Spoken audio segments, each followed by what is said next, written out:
My daughter screamed, "Get out or I'll call the cops." So I left and called the realtor instead. She thought I had nowhere to go. I had 3 offers by sunset. It was the kind of Saturday afternoon California is known for. Warm sunlight draped over freshly cut lawns, the hum of conversation rising above the soft clinks of wine glasses, and laughter spilling out into the street like music from an open window. Lauren had invited her usual crowd, colleagues from her firm, a few of Eric's golf buddies, and some local women from her neighborhood fitness group. I, Evelyn May Collins, stayed where I always stayed, just beyond the conversation. In the kitchen, I pulled a tray of still warm shortbread cookies from the oven. It was an old recipe handed down from my mother. I arranged them neatly, wiped my hands on my apron, and carried them out to the patio with the same careful grace I had learned as a young bride. The backyard was buzzing with chatter. Lauren stood at the center, cocktail in hand, laughing too loud, gesturing too wide. Her blonde bob swayed with every word. I caught Eric's eye as I stepped outside. He gave a polite smile, then looked away. "Cookies, everyone," I said softly, offering the tray. The group turned to me, some taking a treat out of politeness. One woman bit in and murmured. That's when Lauren chuckled. "Oh, she just kind of stays here," she said, gesturing toward me with a wave as if I were a fixture, like a parasite. The laughter that followed wasn't cruel, just uncomfortable, nervous, but it still landed like a slap. I didn't say anything. I just stood there holding that tray, pretending my hands weren't shaking. I looked down. Eric avoided my gaze. No one corrected her. No one asked her to stop. I turned, went back into the house, and placed the tray on the counter. I spent the rest of the evening in silence, collecting empty glasses, scraping plates, rinsing dishes. No one would thank me for washing. By the time the last guest left and Lauren's heels clicked upstairs, I was wiping the granite countertop until it shone. Eric passed behind me, mumbled a half-hearted, "Thanks, Evelyn," and disappeared. Not mom, not even mother-in-law, just Evelyn. 3 days later, I was alone in the kitchen again preparing my morning tea. I reached into the cupboard for a mug and in my clumsy haste brushed a tall glass off the drying rack. It shattered on the tile floor with a sharp echoing crash. "Damn it," I whispered to myself, bending down to pick up the shards. I didn't even hear Lauren enter. "What did you do now?" she barked. "I'm so sorry." She held up a hand to stop me. "You should know your place," she said, her voice tight. "Don't think you have a right to be here."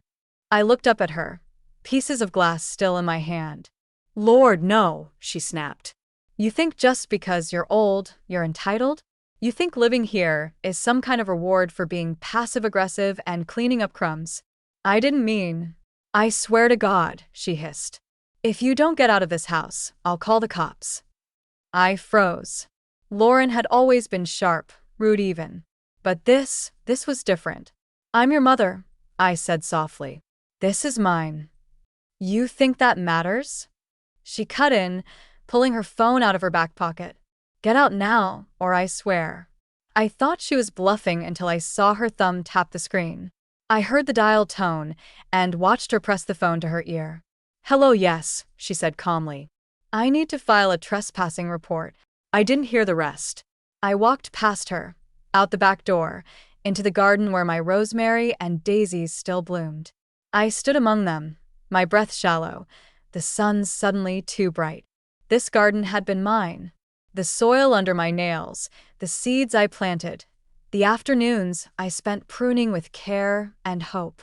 It was the only place in this house that still felt like me. And yet, even here, her voice reached me, sharp and certain, speaking to someone on the other end of the line. She was really doing it. She was calling the police. In that moment, standing barefoot on the back patio, surrounded by everything I had grown, I understood something I hadn't wanted to face for months, maybe even years. Lauren didn't see me as a mother. Not anymore. She saw me as an obstacle, an embarrassment, a burden to be removed. And for the first time since Paul died, I didn't feel old. I didn't feel tired. I felt awake, cold, and awake. This wasn't my home anymore, but it was still my house. And now, for the first time in a long time, I was going to act like it. It was the spring of 1983 when Paul and I first stepped into the old Victorian fixer-upper nestled on a quiet street in a sleepy California suburb. The paint was peeling, the floors creaked with every step, and the kitchen tiles looked like they hadn't been touched since the 1950s. But to us, it was a castle. We had been married 16 years by then. 16 years of clocking in early, clocking out late, saving every dime. We didn't honeymoon in Paris. We honeymooned in a borrowed cabin upstate, cooked canned chili on a portable stove, and drank hot cocoa under one blanket. That was our style. No extravagance, just effort. Paul ran his hand across the banister that day and grinned, like a man seeing his future take shape.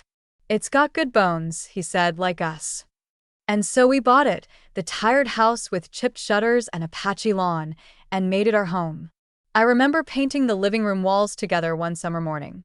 Paul, balancing on a ladder in faded jeans, hummed old country songs under his breath. Lauren, just 6 years old, danced barefoot across the drop cloths, her hair tied up in two messy pigtails. "Careful, baby," Paul warned her, smiling. "Or Mama's going to paint you instead of the walls." She giggled, spinning in circles, a splotch of green already on her cheek. We didn't have much, but we had warmth. Dinners on the front porch, homemade Halloween costumes, hand-sewn curtains, a backyard garden that was more weeds than vegetables, but mine all the same. That house watched us become a family. It watched me cry when Paul got laid off, then cheer when he found a job fixing HVAC units. It saw birthdays, scraped knees, school projects, sleepless nights. It held our memories layered into its very wood. And when Paul got sick in 2006, it became our final chapter. We turned the downstairs den into a bedroom for him, because stairs became too much. I cooked soup and rubbed his back through the worst nights. He passed away quietly one morning in that same room, sunlight streaming through the blinds. I stayed in the house another 5 years after that. Every creak, every corner carried his voice. Sometimes I'd walk past the living room and swear I could hear him humming. But grief has a way of hollowing out even the warmest spaces. In 2011, Lauren suggested I move in with her and Eric. "It'll be better for both of us," she said. "You won't be alone anymore, and we've got the space now." At first, I resisted. The house was mine after all. It wasn't grand, but it was mine. And it still smelled faintly of Paul's aftershave. But loneliness is a tricky thing. It can make even ghosts feel like company. So I agreed. I packed up my life, the wedding photos, the crockery, the memories, and handed the keys to a property manager to rent the house out for income. I moved into the guest room of Lauren's suburban two-story, thinking I'd be surrounded by warmth again. At first, it was pleasant. Lauren brought me tea. Eric helped me set up my bookshelves. I thought, maybe this is the next chapter. A shared home, a second chance at family closeness. But over time, the lines blurred. She started reorganizing my things. My knitting basket disappeared. My old clock was replaced by a sleek digital one. The home began to feel less like ours and more like hers, like I was a visitor. Then came the rules. No boiling garlic, no watching TV past 10, no guests without her approval. One day, she told me gently that my garden pots on the patio made the space look cluttered. I complied. I always complied. But something inside me had started to shift. There's a unique kind of heartbreak that comes not from strangers, but from someone you raised, someone you once held in your arms while she cried over skinned knees and lost teddy bears. Still, I held on. I told myself it was temporary, that family meant patience. What Lauren didn't know and never thought to ask was that the old house, the one Paul and I bought and built a life in, still belonged to me. The title, the deed, every inch of wood and tile. Even after I moved out, I never transferred ownership. Not to Lauren, not to anyone. I kept the documents in a locked drawer, tucked behind old letters and photographs, because something in me, even in the early days, didn't fully trust the comfort she offered. Maybe it was mother's instinct. Maybe it was just knowing that some things, like home, shouldn't be handed over too easily. And as I sat in the small guest room of Lauren's house, remembering Paul's smile, the smell of paint, and our daughter's giggles echoing through the walls of a half-renovated home. I realized this. I had given enough. When Lauren married Eric, I thought it would be a good thing. He was quiet, respectful, held the door open for me. The kind of man who always offered to carry groceries and never interrupted. But what I didn't realize then was that Eric's silence would become a shelter. Not for me, but for Lauren's cruelty. It started small, as these things often do. Mom, maybe don't cook with fish sauce. The smell lingers. Could we avoid fried foods during the week? It just doesn't feel clean. Can you try to be in your room by 9 o'clock? We're trying to create a calming nighttime routine. At first, I didn't protest. I didn't want to be a burden. I cleaned up after myself, kept my slippers by the door, folded laundry tighter than necessary. Then it was no guests, no music unless with headphones, no drying laundry outside, no buying more plants. They crowded the aesthetic. Eventually, I realized my world had shrunk to a single room and a single role: stay invisible. I was allowed to cook, clean, and water the yard, but not decorate it, not live in it. I became what Lauren once told her friends. I enjoyed being helpful, but it felt less like help and more like servitude. She never said thank you. She didn't have to. I swept the porch every morning. I packed their lunches when she worked late. I watered her rose bushes even when she forgot they existed. I was the unpaid maid, the ghost in the hallway. But ghosts hear things. One night, I came downstairs quietly to warm a glass of milk. I paused at the edge of the kitchen when I heard them talking in the living room. She's just always there, Lauren. Eric mumbled something I couldn't catch. She's draining us, Lauren continued. She's exhausting, like emotional clutter. I stood there in the dark, holding the glass, my hands trembling. The hallway was cold, but my ears burned. Emotional clutter. That's what I had become to her. Not a mother, not a widow trying to find peace in the only family she had left, but a pile of dusty junk in the corner. I backed away before they saw me and sat alone in my room for hours, the milk long forgotten. But I didn't say anything. Not the next morning, not the one after. That's the thing about silence. It isn't weakness, it's a ledger, and I was taking notes. Lauren didn't yell often. She preferred the slow drip of disdain, but one evening, she slipped. We were having dinner with two of Eric's friends, business types, the kind who call themselves investors but don't seem to invest in anything but cigars and sports cars. The table was set neatly. I had spent the day preparing roast chicken, mashed potatoes, and green beans. Everything from scratch. It smelled like a memory from better years. Midway through dinner, one of the men joked, "This chicken's amazing." "Lord, did you cook it?" Lauren laughed without missing a beat. "Oh God, no. That's our resident freeloader's work." The room went quiet for a second too long, then they laughed at her. Shallow, forced. I didn't say a word. I simply smiled. Eric glanced at me and then quickly looked down. Resident freeloader, that's what she called me. To strangers in my presence, in the house that Paul and I had built from pennies and hope. I excused myself before dessert. I didn't cry. I didn't slam doors, but I didn't sleep that night. I sat in bed and stared at the ceiling. Hearing every word she'd ever said stacked themselves into walls between us. She wasn't the girl I raised. The girl I raised held my hand in the rain because she was scared of thunder. She used to say, "You're my favorite person, Mama." That girl disappeared somewhere along the way, perhaps replaced by ambition, by resentment, by a version of adulthood that had no room for softness. But she forgot something important. The house she now ruled with her designer furniture and meal kits still belonged to me. It always had. And the woman she called a freeloader still had the deed. It happened on a Thursday afternoon, one of those quiet hours when the sun was lazy through the blinds and the house smelled faintly of lemon cleaner.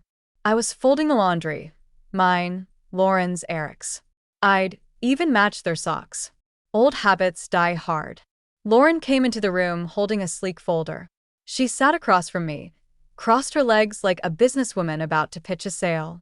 "Mom," she began too smoothly, "I need a favor?" I looked up from the laundry. "What kind of favor?" She smiled, the tight kind that doesn't quite reach the eyes. Just something simple. Paperwork, really. It's about the house. My body stiffened. What about it? It would just make things easier if it were in my name. You know, for tax purposes, refinancing, equity applications. Nothing changes. You'd still live here, of course.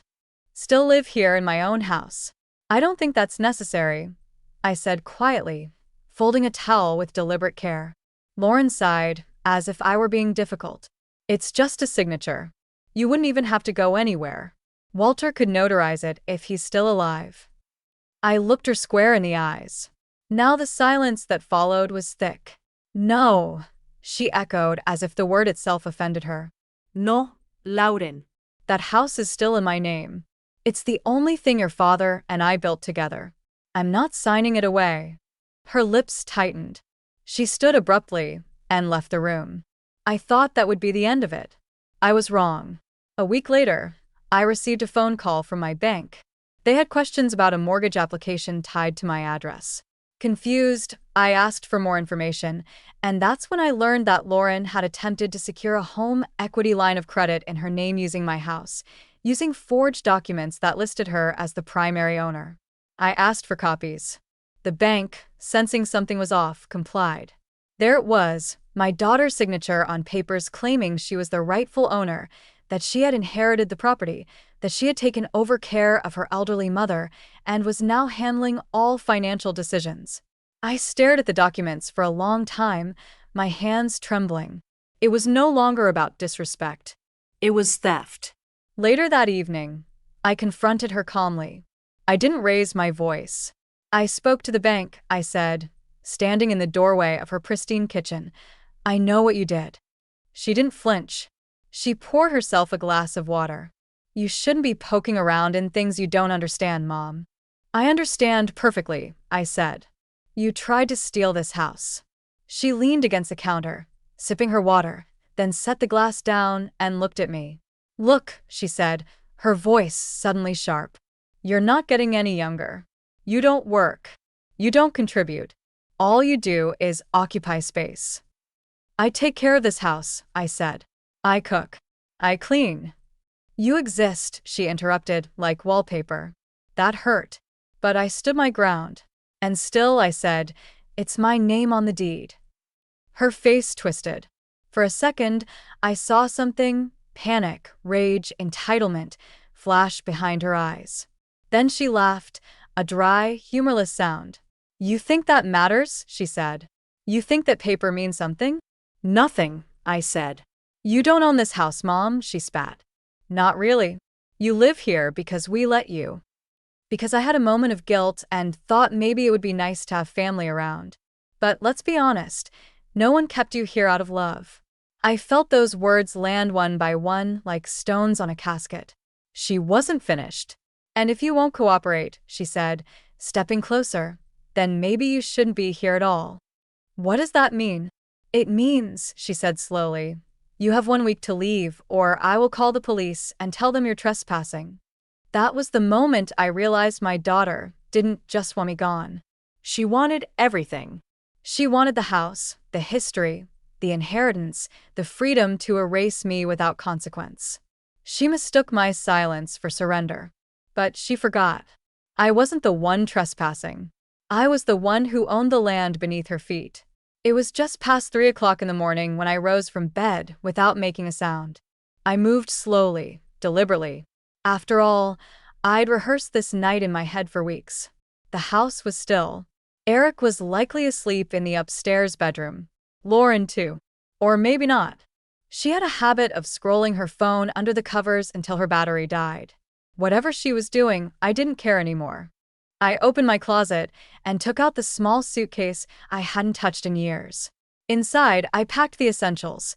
A few pieces of clean clothing, my worn leather wallet, the marriage certificate Paul and I signed in 1967, his death certificate, and most importantly, the title deed to the house. My hand brushed against the photograph I'd kept in a silver frame on my nightstand. Paul in his wedding suit, grinning like a boy, and me in that cream-colored dress Mama helped me sew. I tucked it into the case, folded in cloth as carefully as if it were glass. Then I sat at my little desk and wrote a note. It wasn't long. I didn't need it to be. Lauren, I don't hate you, but I'm done begging for space in a home I paid for with my life. I have nothing left to give and nothing left to ask. I folded the paper and left it under the porcelain teapot she always ignored on the counter. Then I pulled on my shoes and walked out the back door for the last time. The early spring air was crisp, and it carried that strange bittersweet scent of jasmine and asphalt. As I walked down the street, my suitcase rolling softly behind me, I didn't look back once. I checked into a small motel off the highway. Clean, no frills, the kind of place no one asks questions as long as you paid in cash. I sat on the edge of the bed for a long moment, staring at the plastic-wrapped cups by the sink, the flickering TV screen with muted late-night talk shows. Then I reached into my handbag and pulled out the card I had been keeping. Walter Briner, retired attorney, my husband's best friend since high school. He had been at our wedding. He had been there when Paul got sick. He had been there when Paul passed. And thank God, he was still alive. I dialed the number. Evelyn, he said, voice groggy but alert. Everything okay? I need to talk, I said. Today, he didn't ask why. He just said, 10 a.m., my place. I barely slept that night. Not from fear, but from the strange calm that had settled in my chest, the kind that follows the final page of a long, painful chapter. At 9:45 a.m., I rang Walter's doorbell. He lived in a bungalow surrounded by citrus trees and hummingbirds. He opened the door in a cardigan and slippers, his reading glasses perched on his forehead. "Come in," he said. "You look like hell, but you always did first thing in the morning." I laughed, the first time in weeks. We sat at his kitchen table while I laid out the papers. The deed, the original purchase contract from 1983, the property tax bills, all in my name. "She tried to take it from you," Walter muttered, flipping through them. "But she can't. Legally, she hasn't got a leg to stand on. Evelyn, this house is yours every inch." "I want to sell it," I said. "As soon as possible." He raised an eyebrow. "Are you sure?" "Yeah." He didn't question it, just nodded slowly. "I'll draw up the necessary protections. You'll need a realtor. I already have someone in mind." I left Walter's place and walked 2 blocks to a small real estate office with a glass door and a lavender sign that read Jessica Tran Realty. Jessica was young, bright-eyed, in her early 30s. She was the daughter of a woman I once worked with at the library, and I remembered her coming in after school to do homework in the reading corner. I told her what I needed. I want it listed this week. No delays, no open houses. Just show it privately to serious buyers only. Jessica blinked, then nodded. "Understood. I'll handle it personally." That evening we met at the house, my house. I waited in the car while she walked the perimeter, taking photos, making notes. I didn't want to go inside. Not anymore. When she returned, she handed me a clipboard. "The market's hot," she said. "You'll get multiple offers if we move fast." But first she held out a pen. "You need to authorize the listing." I took the pen. I thought maybe my hand would shake, that I'd hesitate, but I didn't. My signature was steady, my heart even steadier. The sound of that pen scratching across the paper was the softest rebellion I'd ever made, and the loudest thing I'd ever said to my daughter. That night, I booked a new hotel closer to downtown and fell asleep with the curtains open, letting the city lights remind me I was no longer living under anyone's roof. I was reclaiming my own. Jessica moved faster than I expected, faster than I dared to hope. At precisely 8:14 a.m., her listing went live. 3 high-resolution photos, a concise description of the property's character, location, and potential. No mention of the current occupants, just this charming 3-bedroom Victorian with a mature garden and upgraded fixtures. Ownership since 1983. By 10 a.m., her phone was buzzing nonstop. By noon, she had shown the property virtually to 2 cash buyers from out of town and 1 young couple relocating for work. And by 4 p.m., there were 3 offers on the table, all full price or higher. The first was a tech entrepreneur who wanted a quiet place to disconnect. The second, a pair of sisters looking to renovate and flip. The third was a divorced woman in her 50s named Diane who had recently received a settlement and was looking for somewhere to start over. I chose Diane not because of the money, though hers was the cleanest offer, all cash, but because she spoke to Jessica with the kind of voice I used to have, tired, kind, and firm. Jessica texted me the contract. I reviewed it in silence, my reading glasses perched low on my nose, hands steady. I clicked sign. It was done. By sunset, the house was no longer mine, but also no longer hers. I sat in my motel room, watching the orange light spill over the blinds, the sky fading into shades of lavender and steel. My phone buzzed beside me. Lauren. I didn't answer. The next call came 20 minutes later, then another, then another. By the time I had finished brushing my teeth, she had called 7 times. No voicemail, no text. She didn't want to explain. She wanted control. I set the phone on silent and placed its screen down on the nightstand. The next morning, Lauren's world shifted. At 8:30 a.m., a courier arrived at her door with a certified envelope. Inside, the legal transfer of ownership, signed, notarized, irrevocable. The property now belonged to Diane Westfield, effective immediately. Accompanying it was a formal notice of tenancy termination. 7 days to vacate or the new owner had the right to pursue legal eviction. The envelope bore my name in the sender line. Not Mom, not Evelyn, just M. Collins.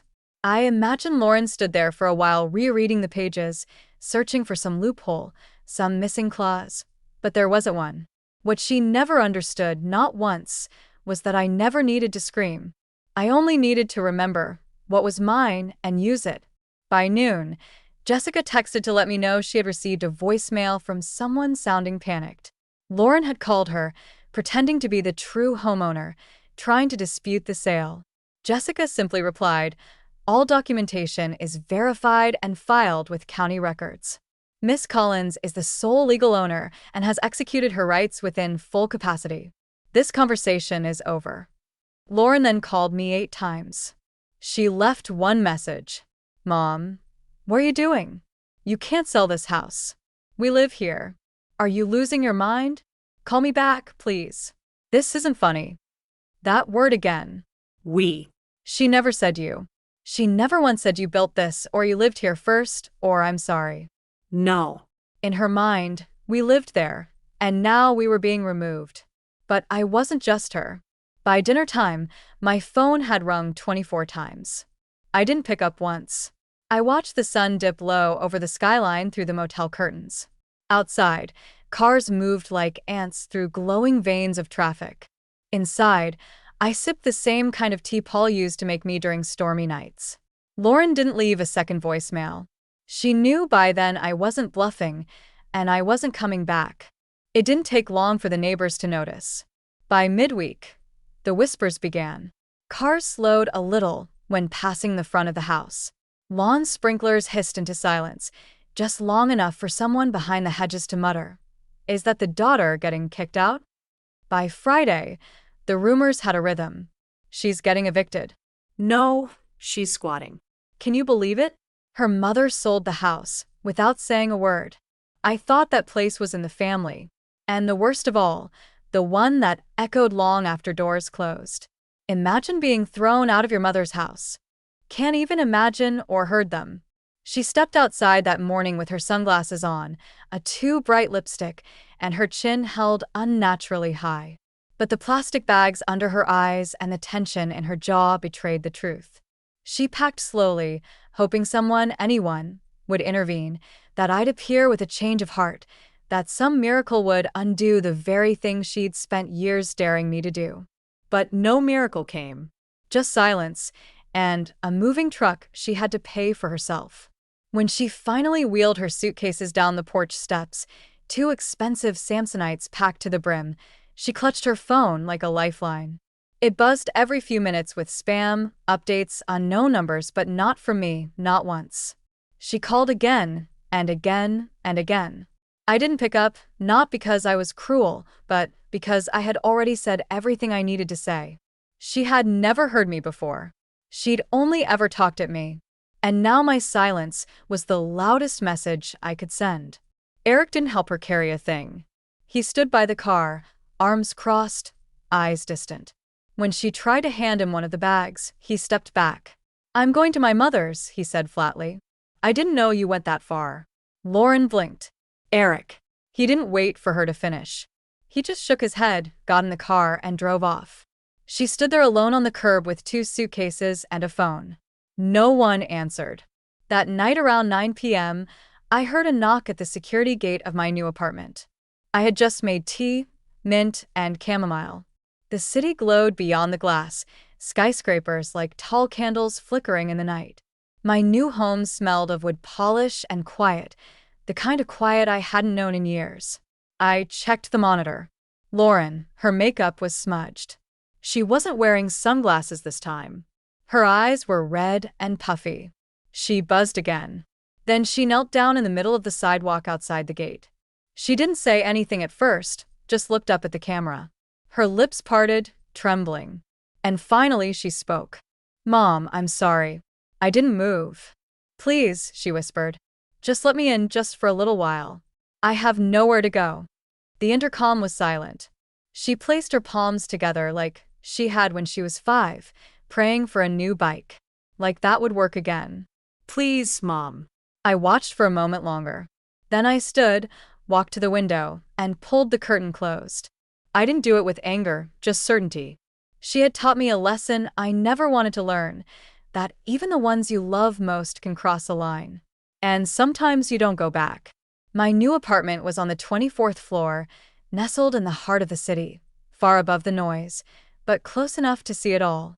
From my window, I watched the skyline breathe. Neon signs blinked. Taxi, horns sang. Buildings stood like old friends, arms crossed against the wind. It wasn't grand, but it was mine. Fully paid for with the sale of the house. The first thing I did was set up a small herb garden on the balcony. Just mint, mostly. Paul used to love the smell. I'd crush a leaf between my fingers some mornings and let the aroma drift over my coffee. Peaceful. The apartment was quiet in the best way, not silent like fear, quiet like rest. One evening, I brewed a cup of mint tea, pulled my shawl around my shoulders, and stood at the window. As dusk folded the city into soft shades of lavender and ink, that's when the phone buzzed. Lauren, her name lit up the screen again. I watched it ring. Once I didn't pick up, I turned the phone face down on the table. 10 minutes later, the intercom buzzed. I glanced at the camera. She was there again, her coat too thin for the night air, her hair disheveled. She clutched a duffel bag and stood beneath the streetlight like someone who had run out of time. "Mom," she said into the speaker, voice cracking. "Please let me stay, just for a while. Just until I figure things out." I didn't answer right away. I watched her shift from foot to foot, cold and exposed. She had burned every bridge, thinking she'd never need to cross them again. I stepped out onto the balcony. She looked up and saw me, her face lighting up with hope. The kind that makes you wish you didn't have to be the one to extinguish it. I said nothing for a long while, just looked at her, and then softly, with the same calm she once mistook for weakness, I said, "Don't ever think you can trick an old woman, especially your own mother."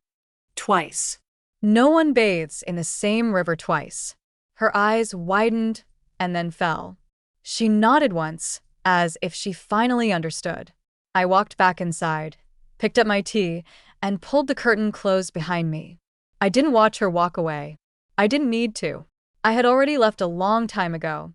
If you've ever been betrayed by the very person you gave life to, if you've ever stood in a room you paid for only to be treated like you didn't belong, if you've ever cooked the meals, folded the clothes, tended the garden, and still been called a burden, then maybe you'll understand what I mean when I say this. Silence is not weakness. It is memory sharpening its blade. I used to think loyalty meant staying quiet. When Lauren first rolled her eyes at me in front of friends, I said nothing. When she snatched decisions from my hands and replaced them with rules, I smiled. When she laughed at me like I was furniture with feelings, I forgave her again and again.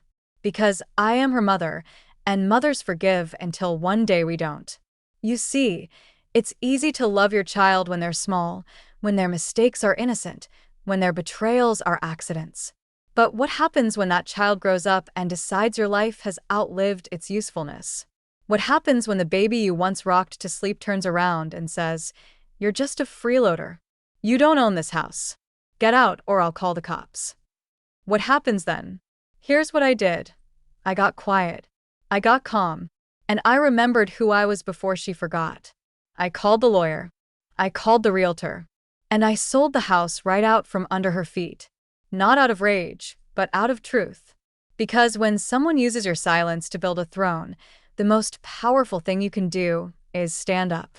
Now I sit by the window of a high-rise apartment I bought with the money from that sale. Mint plants grow in small pots by my balcony. The city hums below me, and I hum right back. The phone still rings. Sometimes it's Lauren.